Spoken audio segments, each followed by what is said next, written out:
Magandang araw mga kaibigan.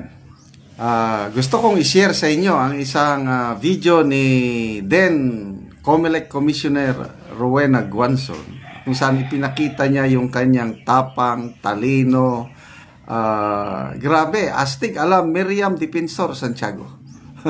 I just don't know, pag napanood ni Attorney Claire Castro and Attorney Princess Abante itong video na ito, baka manginginig sila sa takot sa labanan ng mga spokesperson. Inaabangan na natin na I hope matutuloy na maging OBP spokesperson si Attorney Rowena Guanzon. Ito, nakakabilib, Facebook reel posted by Duterte Insight Hub. Ganito katapang, katalino ang magiging spokesperson ng OBP kung sakali. What is your objection according to the rules? Your objection and then you... Okay, so 2019 ito isang COMELEC hearing, may abogado na nagmamagaling na nagko-question doon sa proceedings ng canvassing of votes ba? Nako, grabing walang nagawa yung nagmamagaling na abogado. Pakinggan natin. Cite the rule, please. Your Honor, I am not making an objection. I'm just making... I cannot hear you, you know, Your Honor, I'm not making an objection. Generally, I'm just speaking of... Well, you're not allowed to make a speech here and waste our time.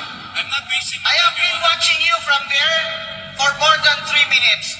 State your objection to this canvassing and the rules so that the chair can rule on your objection. Your Honor, I'm representing a party's representative. And my clients, Your Honor, have... What is your objection, counsel, for the third time? Otherwise, I will move to cite you in contempt Wow!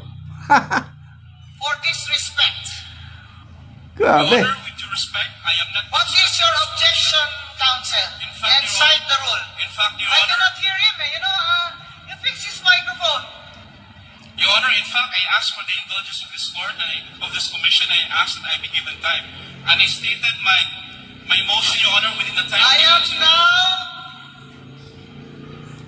given the chair, by the chair, the opportunity to ask you questions.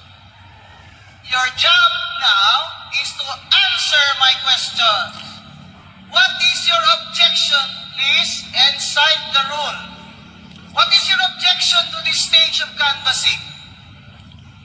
Your Honor, my purpose for stating this No, presentation, Your Honor, I have not been listening to your speech there for 5 minutes, State your objection to this stage of the canvassing and cite the rule. Your Honor, I just made a Otherwise, you will have to be seated. Allah. I just made a motion, Your Honor, asking that we be given access to the logs. All right. It's not a motion. Are It's you a motion, Your Honor. That is your objection? That is my motion, Your Honor. It's not an objection. Your objection. Your Honor, I did not make any objection. Are you saying that this canvassing is fraught with fraud? Not yet, Your Honor. Mr. Not Caesar. yet? So what is the rule That that is you're why you're citing? asking, Your Honor, that we be given access to the logs. Well, that is not your business Because, this time. You have no standing to ask to open the logs. Your Honor, This is a canvassing and you should state your objection to this stage of the canvassing. well, Your Honor, precisely, Your Grabe. Honor, we are saying... Chair, may I move that this council's microphone be turned off and the marshal should require him to sit down. Committee Secretary, Your we Honor, have just wasted our time already. I thank you, Your Honor, for the time 3 given. times he cannot cite an objection and a rule. He should be seated. You Your sit, Honor, I believe that... your attorney, you sit down now before you get into trouble. You sit down now so we can continue the canvass. Well, Your Honor, thank you, Your Honor, for giving me time. Obsec, put off his microphone. Thank you, Your Honor. Grabe! Nakakatindig, balahibo, ganyan pala katapang, katalino, ano ba? Hindi mo siya talaga maiisahan. Kung hindi man siya maging spokesperson ng OBP, sana kakandidato siya maging senador para mabuhay ulit sa ating alaala ang late Miriam Defensor Santiago. Sayang, hindi tayo naniwala kay Atty. Guanzon nung bago mag-eleksyon noong 2022. Ang dami niya nang sinasabi against sa Marcos. Marami sa atin ang galit sa kanya noon. Ako, isa na ko. Para bang talagang paninira lang sa Marcos ang kanyang ginagawa ngayon. After 3 years ng administrasyong ito, nakikita natin na totoo pala ang mga sinasabi ni Atty. Rowena Guanzon. At ito pala ang Atty. Rowena Guanzon na ito ang tunay na kakampi ng taong bayan. Kahit dilawan pa siya, no problem. Ang importante yung tapang, malasakit sa bayang ito.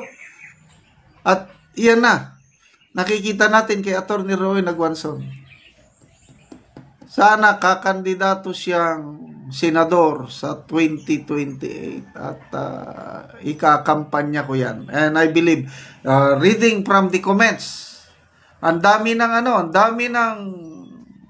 ang iba nga nagso-sorry kay Atty. Rowena na, sorry ma'am, galit ako sa iyo noon. Ako rin, humihingi ako ng sorry kay Atty. Rowena Guanzon dahil galit din ako sa kanya noon. Ngayon, napatunayan niya na siya yung dilawan na may prinsipyo, hindi siya nabibili ng pera, posisyon, whatever. Ang kanya lang is pure heart na nagmamahal sa bayang ito, na lumalaban para sa taong bayan at nilalabanan ang katiwalian. So, magbasa lang tayo sa mga comments, ha? Grabe, kakabilib. Run for 2028 attorney, sabi ni Althea Angik. Toy Gidan, oh my God, you now got me, Atty. Rowena. Melchor Calma, run ma'am, we will vote for you. Fair Medib, love this lady, really appreciate her.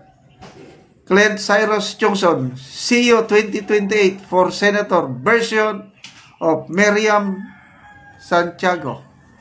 So may pag-asa pa mga kaibigan. Pag mga ganitong attorney Vic Rodriguez, sino pang mga ibang attorney dyan na matitino, may pag-asa pa ang ating bayan with VP Sara as President sa 2028. Kunting tiis na lang, 3 years na lang, malapit na yan. Okay, salamat mga kaibigan sa inyong pagsubaybay sa ating channel. Nakakatulong kayo ng malaki sa tribong Talandig ng Bukidnon. Ang sweldo natin sa channel na ito is pantulong natin sa tribo. Namimigay tayo ng mga libreng yero at pako para ma-repair ang mga sira-sirang bahay ng tribo.